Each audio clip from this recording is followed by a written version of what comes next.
A visão é um fator indispensável para quem quer construir o futuro. E a verdade é que uma visão que antecipa estações, ela vê antes de algo acontecer. Mas uma visão natural, ela vê depois que algo já aconteceu. E é isso que diferencia quem faz a história de quem vive a história. Segundo alguns sociólogos, o mundo é dividido em dois blocos, sendo bem simplista. Um bloco é daqueles que fazem cultura e o outro bloco é daqueles que seguem cultura. E os sociólogos dizem que 97% do mundo segue cultura e só 3% do mundo cria cultura. E é por isso que a gente vê alguns jovens hoje que eles conseguem influenciar uma geração. Eles começam a usar uma roupa estranha e daqui a pouco tem uma geração inteira usando. Você deve lembrar do corte de cabelo do Ronaldo Fenômeno naquela Copa, o corte cascão. E todo moleque de 10 anos, 12 anos, 15 anos correu até algum barbeiro e tentou fazer igual. Por quê? Porque é comum a gente ter algumas pessoas que influenciam o que elas fazem. E como que a gente chega lá? Através de uma visão para construir o futuro. Eu quero falar sobre duas coisas fundamentais para a gente viver os milagres que Deus tem para nós. O primeiro pilar que eu quero compartilhar com você é que para a gente carregar essa visão que constrói o futuro, a gente precisa discernir a visão. Eu preciso discernir qual é a vontade de Deus para mim, qual é o projeto de Deus, qual é a palavra de Deus para mim, qual é o desígnio de Deus para mim. Para que eu fui chamado? Qual é o dom que eu carrego? O que Deus me deu que Ele não deu para mais ninguém? Qual é a linguagem específica que eu tenho? Quais são os sonhos específicos que Deus me deu? Em que lugar eu me torno diferente dos demais? Em que lugar eu sou mais do mesmo? O que Deus me chamou para me tornar? Quando a gente começa a discernir isso, você precisa estabelecer algo, porque visionários não são aqueles que enxergaram algo novo, são aqueles que não pararam só na sua visão.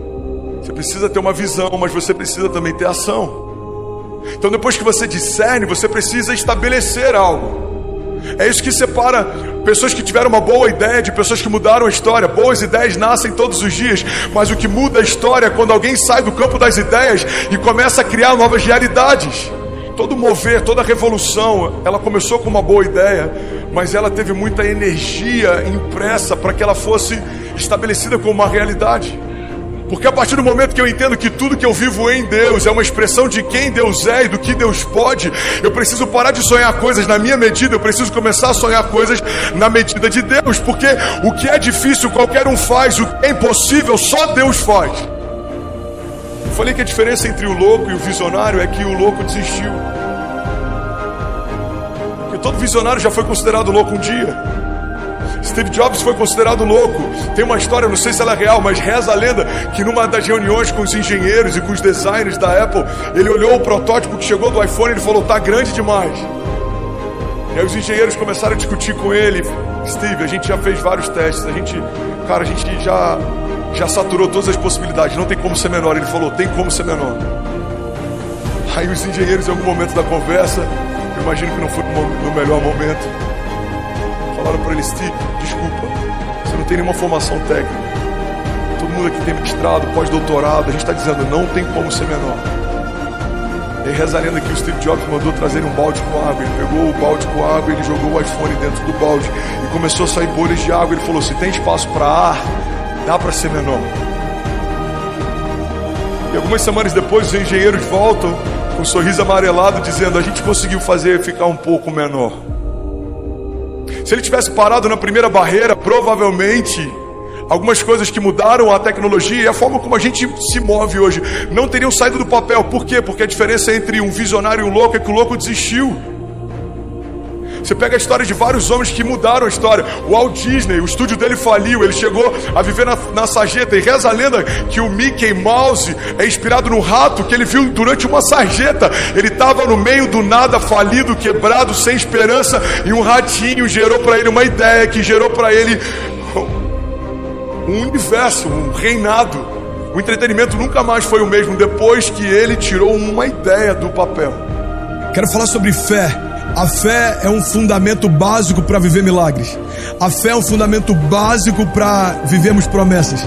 E ainda assim, a gente tem uma série de dúvidas a respeito da fé. Questões talvez mal resolvidas a respeito da fé. Às vezes a gente não vive milagres porque a gente trata a fé como algo muito subjetivo.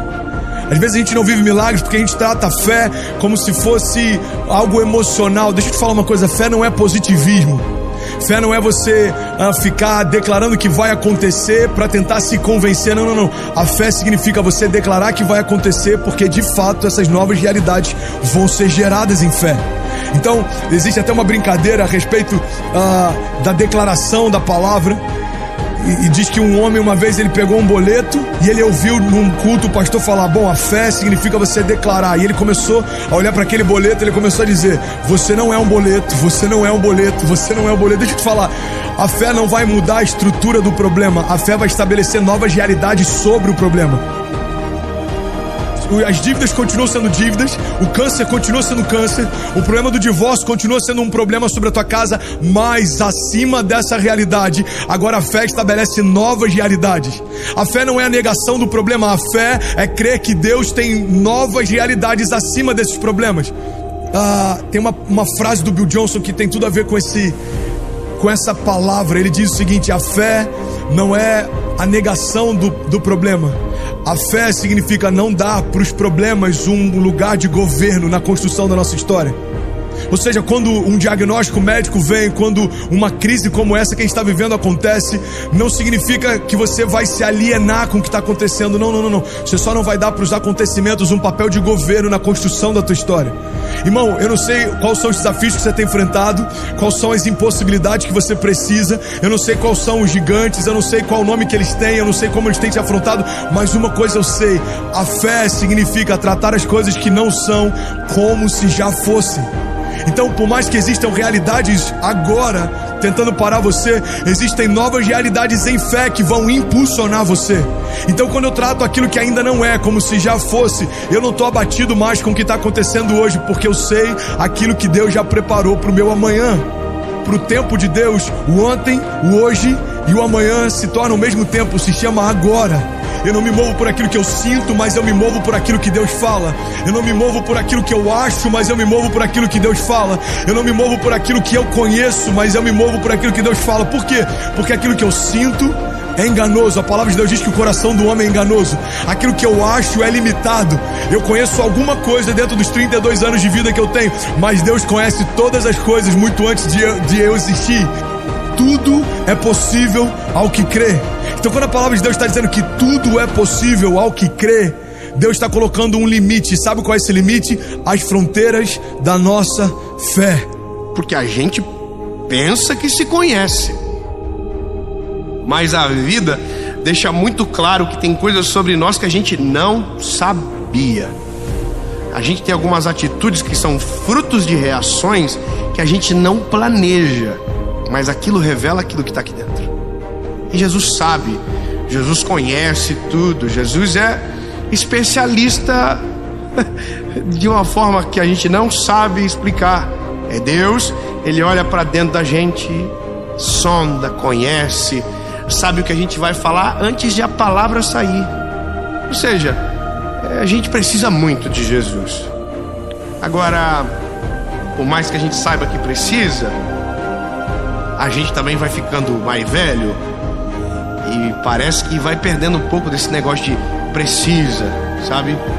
A gente vai trocando os pés pelas mãos, passa ano, vem ano, e a gente toma decisões precipitadas, a gente faz algumas coisas e parece que algumas consequências seguem a gente, outras se esvaem pelo tempo.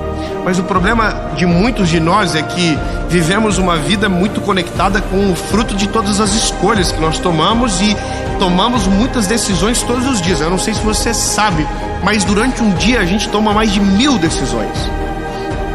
Andar pro lado, pra frente, falar, ligar, atender, tocar, abraçar, beijar. Tudo isso é uma soma de decisões, pequenas decisões.